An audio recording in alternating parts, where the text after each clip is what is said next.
हमारे जीवन में। यदि हम आचरण की गहराई में नहीं उतरते हैं तो फिर अपने जीवन में कुछ नहीं कर पाते।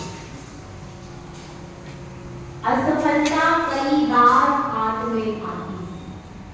बहुत सारे लोग हैं जो असफल होते हैं, लेकिन उस असफलता के पीछे ही उनकी सफलता भी छुपी होती है। ऐसा कौन सा बच्चा है जो कभी नहीं गिरा? कोई बच्चा है छोटा, जिसने चलना शुरू किया है वह गिरता ही है। लेकिन अगर कोई गिरने की खौफ से चलना बंद कर दे तो क्या होगा? तो क्या वह कभी चल पाएगा? इसलिए जो लेकिन चलता रहता है तो एक दिन ऐसा भी आता है जो वह गिरना बंद कर देता है। तो हम सब चरणान योग की बात कर रहे हैं। चरणान योग का अर्थ है चलना। तो चलने के लिए अपने कदमों को एक छोटा बच्चा भी आगे बढ़ाता है, कई बार गिरता है। एक चींटी भी कहते हैं दीवार पर ऊपर चढ़ती है, कई बार नीचे गिरती है, लेकिन उसके बाद भी वह चींटी, जो कि कौन सी इंद्रिय जीव है वही चींटी? हाँ बताइए, चींटी कौन सी इंद्रिय जीव? दो इंद्रिय। कौन सी इंद्रिय? तीन इंद्रिय। एक इंद्रिय नहीं है। चार इंद्रिय चींटी। नहीं, चार इंद्रिय भी नहीं है। कितने इंद्रिय है? अब तो तीन बचे हैं। दो इंद्रिय नहीं, तीन इंद्रिय है। सूंघ सकती हो, सूंघ सकती है। रसना भी है और घ्राण भी है। वह सूंघ के, यदि घ्राण नहीं होती तो आपका लड्डू का शक्कर का डब्बा रखा है, वहां तक चींटी पहुंचती है कि नहीं? पहुंच जाती है। किसके बल पे? सूंघने के बल पर। घ्राण इंद्रिय के क्षरोक्षण की वजह से वह चींटी दूर तक पहुंच जाती है। तो वह चींटी जिसमें कि क्या है, केवल तीन इंद्रिय, उसके मन भी नहीं है, सोचने विचारने की शक्ति भी कुछ भी नहीं है, और आकार कितना है? कितना छोटा, बहुत छोटा आकार है, लेकिन उसके बाद भी वह हिम्मत नहीं हारती। ये बात है, छोटा आकार होने से कुछ नहीं होता, छोटा मनोबल होने से व्यक्ति कभी ऊंचाई तक नहीं पहुंच पाता। इसीलिए आपका आकार कितना भी छोटा हो, आपका काम कितना भी छोटा हो, उस छोटे से काम को भी आप यदि स्पेशल तरीके से बहुत अच्छे से करते हैं तो, और उसमें हारते नहीं हैं, प्रति समय कोशिश करते रहते हैं, तो वह छोटे से काम में भी व्यक्ति गिनीज बुक में नाम जुड़वा देता। तो अपनी बात यह चल रही है, समस्याएं होती हैं, हमारे छोटे बच्चे हैं, परीक्षाएं हैं महान, और बच्चे छोटे हैं तो हार जाते हैं, घबरा जाते हैं। कैसे करेंगे? तो उस समय उनको सिखाना चाहिए, देखो यह चींटी है, बार कितनी छोटी है, उसके पास में कुछ नहीं है, पूरे दिन अपने भोजन को ढूंढती रहती है, तुम्हें तो टेबल पे तैयार मिलता है। बच्चों को क्या करते हैं? बच्चा अगर पढ़ने बैठा है तो टेबल पे पूरा भोजन रख देंगी भैया, उसको कभी किचन के अंदर भी नहीं घुसने देती। इससे बच्चा आलसी होता है और ये आदत उसको जीवन भर परेशान करती रहती है। कभी भी अपने बच्चों को आलसी मत बनाइए, उनको सब काम सिखाइए। भोजन बनाना भी उनके लिए एसेंशियल है। जितना पढ़ाई करना जरूरी है उतना भोजन बनाना आज की डेट में सबको आना चाहिए, क्योंकि वर्किंग दोनों हो गए। तो अब भोजन बनाना पूरा पुरुषों को भी आना चाहिए। यदि महिलाएं यदि हम बाहर वर्क कर रहे हैं, हम भोजन बना सकते, तो तुम बाहर वर्क करके भोजन क्यों नहीं बना सकते? जो तुम काम कर रहे हो वही मैं कर रही हूं। ये सही है। तो इसलिए क्या है, आज की डेट में सबको सब काम आना चाहिए। इसीलिए अपने बच्चे और बच्चियों को एक्टिव बनाइए। किसी भी कोई भी मुहिम हो, कोई भी समर हो, कभी अपना बच्चा हारते तो हैं, पर हार करके किसी भी चीज में यदि हम हार जाते हैं तो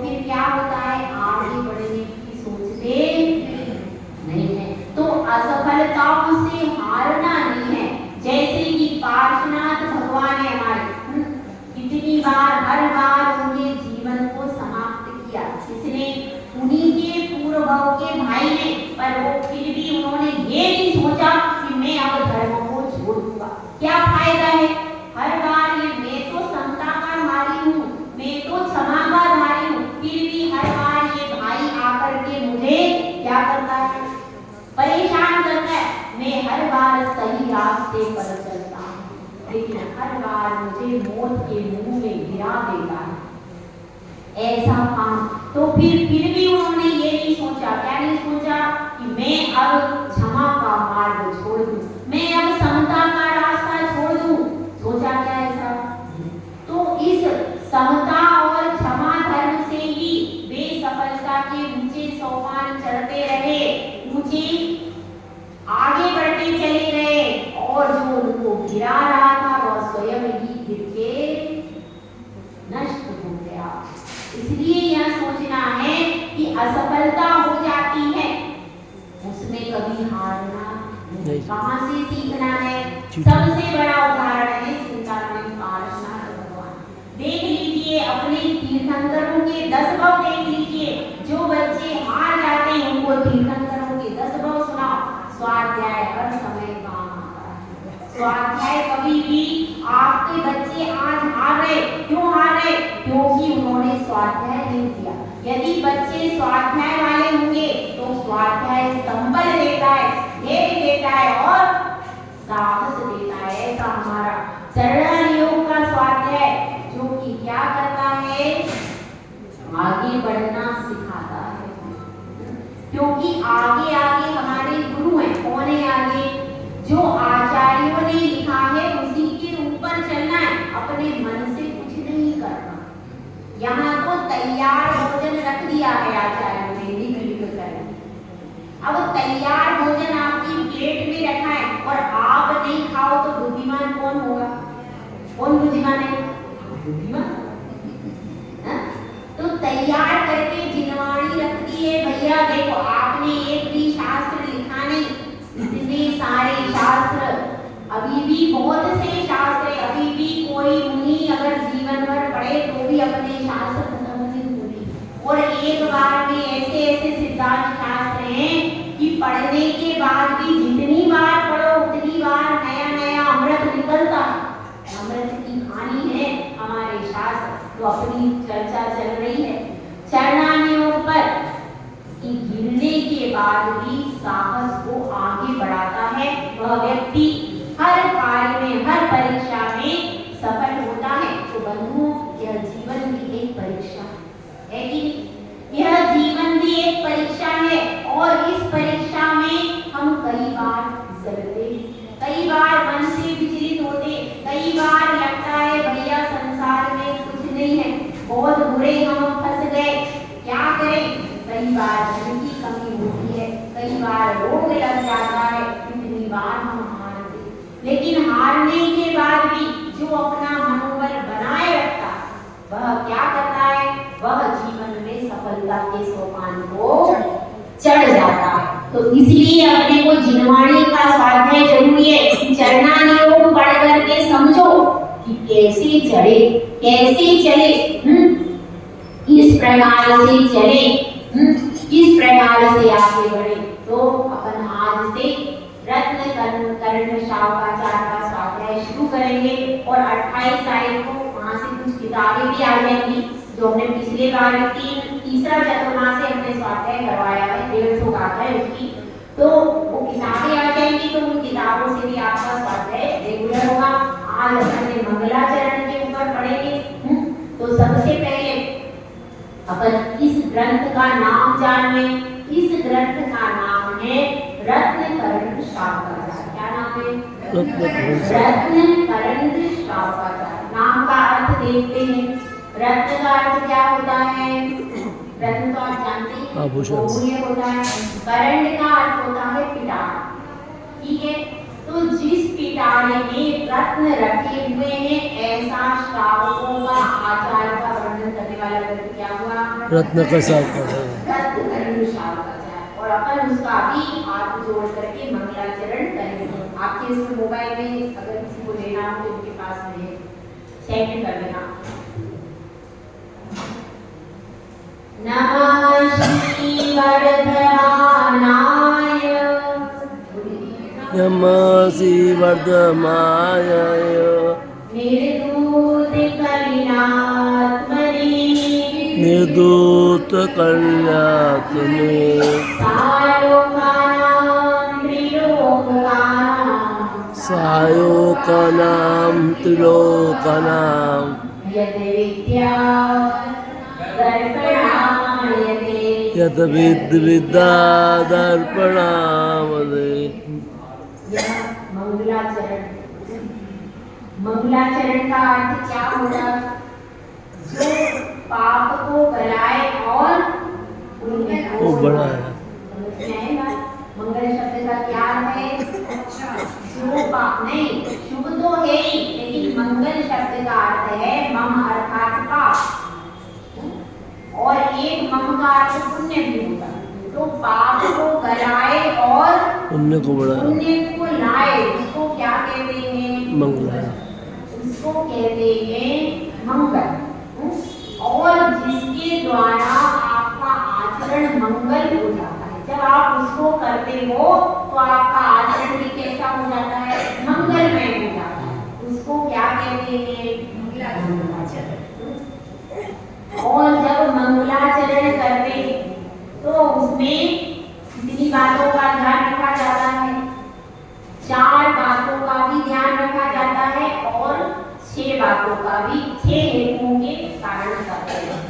तो अपन पहले समझते हैं कि मंगलाचरण जो करते हैं उसमें कौन सी 4 बातों का ध्यान रखा जाता है। सबसे पहले उसके 4 कारण है। मंगलाचरण क्यों किया जाता है? मंगलाचरण करने के 4 कारण। पहला कौन सा है? ग्रंथ की निर्विघ्न समाप्ति। जो अपन ने ग्रंथ प्रारंभ किया है वह निर्विघ्न पूरा हो जाए, इसके लिए क्या करते हैं? मंगलाचरण। दूसरा कारण है शिष्टाचार का परिपालन। शिष्टाचार क्या होता है? बताइए। क्या होता है? आदर सत्कार करना, सम्मान करना नहीं। शिष्टाचार का अर्थ आदर सत्कार और सम्मान नहीं।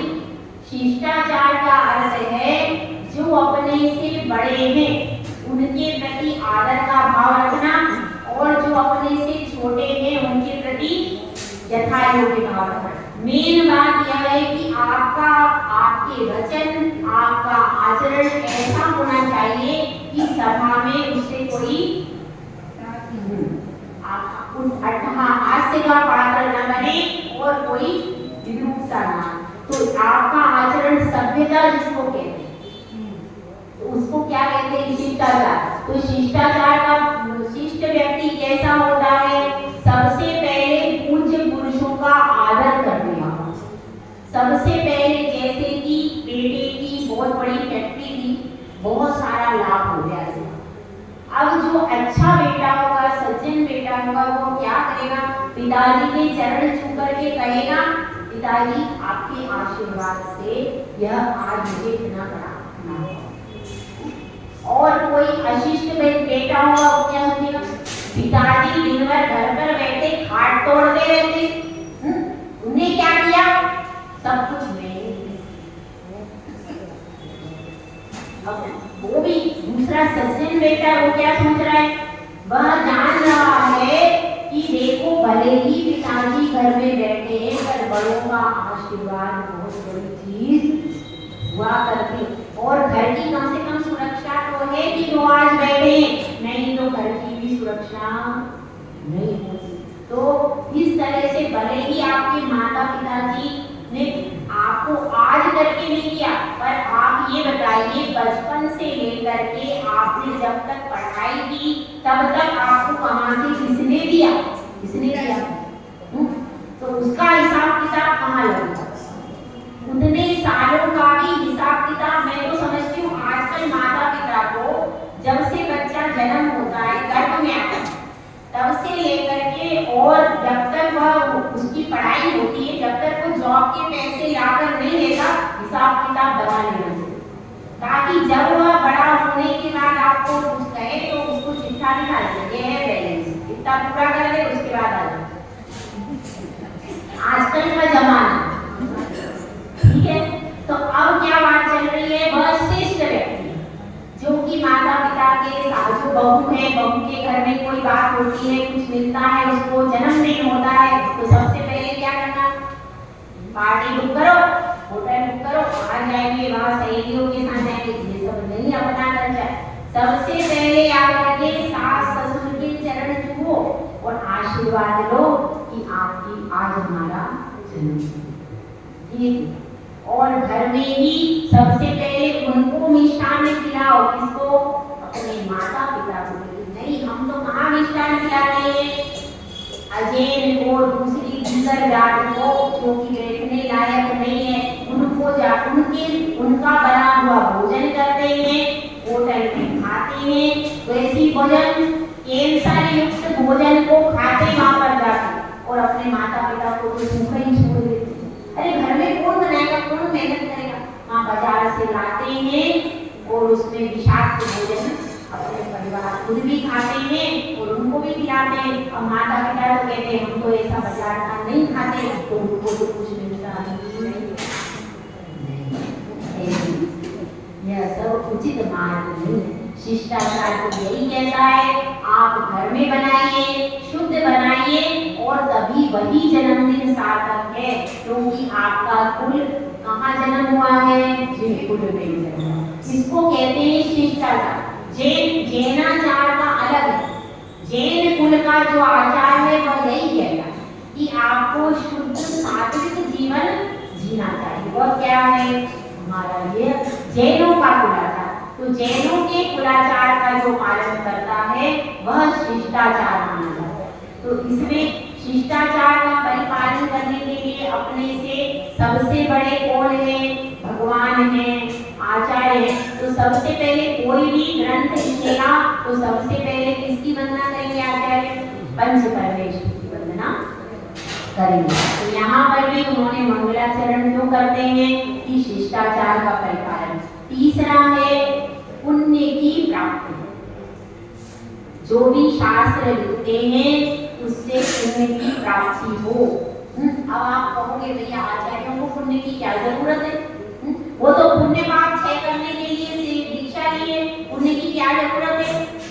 आचार्यों को मंगलाचरण करने की क्या जरूरत है? उन्होंने तो पुण्य पाप क्षय करने के लिए तो दीक्षा ली, सही है कि नहीं? उनको पुण्य की जरूरत है। अगर किसी ने पूजा पढ़ी हो तो उसमें आता है इस सारे पुण्य को मैं अब केवल ज्ञान रूपी अग्नि में होम करना चाहता हूँ। अगर आपके पास पुण्य नहीं होगा तो आप मंदिर के दरवाजे पे भी नहीं आ पाओगे। ध्यान रखना, दीक्षा लेने के लिए बहुत सारा पुण्य चाहिए। ऐसे ही कोई दीक्षा नहीं लेता, करोड़ों भव में पुण्य अर्जित करते हैं तब जाकर के दीक्षा होती है। पुण्य की जरूरत कब तक है? पुण्य की जरूरत 13वें गुण स्थान तक है। 13वें गुण स्थान में लिखा है पुण्य फलारिहंता। वहां पर लिखा है प्रवचन सार में जाके देखो, पुण्य के फल से अनंत पद मिलता है। तो अपन तो कुछ है ही नहीं। इसी तरह कुछ लोग अभिषेक आदि क्रियाओं का लोभ करते हैं तो क्या होता है? उससे पुण्य तो मिलता ही नहीं है और पापों में जाकर के गिरते हैं। इसलिए पुण्य का कभी निषेध नहीं करना। आचार्यों को भी पुण्य क्यों चाहिए? अब दीक्षा तो ले ली, अब कोई ये कहे भैया आचार्यों ने दीक्षा तो ले ली, अब पुण्य क्यों चाहिए? दीक्षा तो उन्होंने ले ली पर जीवन भर दीक्षा निभाना है, अंत में समाधि मरण भी करना है, उसके लिए भी पुण्य चाहिए। बिना पुण्य के दीक्षा नहीं हो पाएगी, नहीं निकती। अगर आपके पास पुण्य कम है, दीक्षा लेने के बाद भी आपका पालन नहीं हो पाएगा और फिर पालन भी हो गया जीवन भर तो अंत में समाधि मरण करने के लिए और ज्यादा पुण्य चाहिए। और समाधि मरण में आपको और बड़े बड़े आचार्य मिल जाए, साधु मिल जाए, उसके लिए भी पुण्य चाहिए। इसलिए पुण्य जीवन भर चाहिए साधु। वो साधु को कब तक चाहिए? जब तक अरहंत पद की प्राप्ति होती है तब तक चाहिए, क्योंकि अरहंत भगवान भी सातावेदनीय कर्म उनके पास भी है कि नहीं? उनके पास भी पुण्य है। तो पुण्य पाप कब नाश हो जाए? सिद्ध अवस्था तक आपको क्या चाहिए? 14वें गुण स्थान में भी अभी आपके पास 4 अघातिया कर्म शेष हैं, तो उसमें पुण्य प्रकृतियां वो तो सारी कन्वर्ट होकर के पुण्य रूप ही मिलती, क्योंकि कोई भी अशुभ रूप कर्म मिलता नहीं है भगवान। तो मगर प्रकृतियां तो कैसी हो जाती, पुण्य रूप तो है। तो ये समझिए कि जब भगवान के पास भी पुण्य रूप प्रकृति है, वो भी पुण्य का फल भोग रहे हैं, तो फिर हम पुण्य का निषेध करेंगे तो हम कहाँ जाएंगे? हम इसलिए हमेशा पुण्य का सत्कार करना है और पाप का तिरस्कार करना चाहिए। तो अब अपनी बात चल रही है कि कितने हुए? 3 हो गए। कौन कौन से? और पुण्य का चौथा कारण नास्तिकता का परिहार। मंगलाचरण करने के 4 कारण बता रही हूँ। तो चौथा क्या है? नास्तिकता का परिहार। एक व्यक्ति आस्तिक होता है, एक नास्तिक होता है। आप जानते हैं नास्तिक क्या होता है? जो विश्वास नहीं करता है, वो धर्म में विश्वास नहीं करता। बिल्कुल सही बताया है। जो धर्म में विश्वास नहीं करता है, भगवान को नहीं मानता है और किसी भी गुरु को नहीं मानता है, किसी भी मंदिर में नहीं जाता है, उसको क्या कहते हैं? ये नास्तिक। और आस्तिक मतलब जो सबको। तो यहाँ पर नास्तिकता का परिहार कर दिया आचार्यों ने नमस्कार कर लिया किसको? महावीर भगवान। यानी वो किसके शासन में मानते हैं? किसको गुरु मानते हैं? महावीर भगवान को अपना आराध्य देव स्वीकार करने से नास्तिकता का परिहार मतलब दूर कर, नास्तिकता को दूर कर दिया और आस्तिक हो गए। यदि मंगलाचरण में किसी को नमस्कार नहीं करते तो क्या पता चलता? कौन से धर्म का शास्त्र है? पता चलता क्या? नहीं पता चलता। और ये भी नहीं पता चलता कि ये जिन्होंने शास्त्र लिखा उनका आराध्य देव कौन है, पता चलता क्या? तो वो अपने आराध्य देव इससे मंगलाचरण से 2 चीजें पता चलती। पहला तो ये पता चलता है ये कौन से मत का था। महावीर भगवान का नाम आ गया मंगलाचरण में, तो प्रमाणित हो गया। यदि यह प्रमाणित नहीं होता, आज यदि मंगलाचरण नहीं होता इसमें, तो अन्य लोग ये शास्त्र ले जाते। आप प्रमाणित ही नहीं कर पाते कि कैसे करते बताओ। लेकिन अब इसमें लिखा हुआ है कि महावीर भगवान का नाम लिखा, तो फिर अन्य व्यक्ति उनके पास भी उन्होंने भी शास्त्र देखा हुआ, लेकिन अब क्या करेंगे? भाई ये तो महावीर भगवान का नाम लिखा है तो तो प्रमाणित कैसे हुआ? मंगलाचरण से अपना शास्त्र प्रमाणित हो गया, इसलिए वह अपने पास आ गया। और अपने जो दूसरे लोग हैं जो पढ़ते, जो संस्कृत नहीं भी जानते, तो भगवान का नाम देख करके ही समझ जाते हैं कि ये नाम है शास्त्र। तो इससे प्रमाणित क्या चीज होती है? पहले तो क्या हो गया कि वह महावीर भगवान का है जिनमत का शास्त्र। दूसरी चीज क्या प्रमाणित हो गई? दूसरी चीज यह प्रमाणित हो गई कि इसमें जिसने वंदना की है, जिसने लिखा है, वह कौन से मत का अनुयायी है? जिन मत का अनुयायी हो और उसके आराध्य देव है महावीर भगवान। ये 2-3 बातें उस मंगलाचरण से प्रमाणित हो गई और वह आस्तिक है, नास्तिक नहीं है। क्योंकि जिसने एक बार भी नमस्कार कर लिया, किसी भी देव को स्वीकार कर लिया, वह आस्तिक हो जाता। समझ में आई ये बात? तो इस तरह से इसमें 4 बातें बताई है ना। तो 4 बातें आपको याद हो गई। पहली कौन सी है? ग्रंथ की निर्विघ्न समाप्ति। दूसरा क्या है? शिष्टाचार का परिपालन, पुण्य का होगा, पुण्य का प्राप्ति। और चौथी है नास्तिकता का परिहार। इन 4 बातों के कारण मंगलाचरण किया जाता है आचरण के बाद। तो अब अपन कल से इसको देखेंगे। कल से आप लोग थोड़ा और जल्दी आने का 5 मिनट और ले लें। 5 मिनट और ले लें, ठीक है? 5 मिनट के बाद इसको समापन करेंगे। तो रत्नकरण शावकाचार्य ग्रंथ है और इसमें मुख्य का वर्णन किया गया। कहाँ से श्रावक है? श्रावक कहाँ से शुरू होता है? श्रावक की संज्ञा कहाँ से शुरू होती है? मेरा आपसे प्रश्न, श्रावक कौन कहलाता है? षट्कर्म करता है वह श्रावक। और कोई तरीका से श्रावक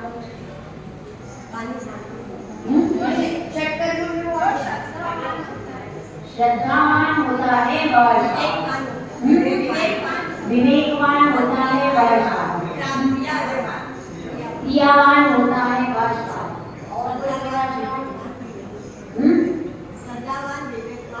श्रद्धावान, विवेकवान और क्रियावान होता है वो क्या कौन है? श्रावक। अच्छा आचरण करता है वाह। यह सब चीजें इसमें क्या है? लेकिन यह है कि श्रावक में सबसे पहली चीज है कौन सी? श्रद्धा। यदि उसमें सम्यक दर्शन नहीं है, श्रद्धा नहीं है, तो वह श्रावक क्या है? जिन मत के अनुसार श्रावक की श्रेणी में नहीं है।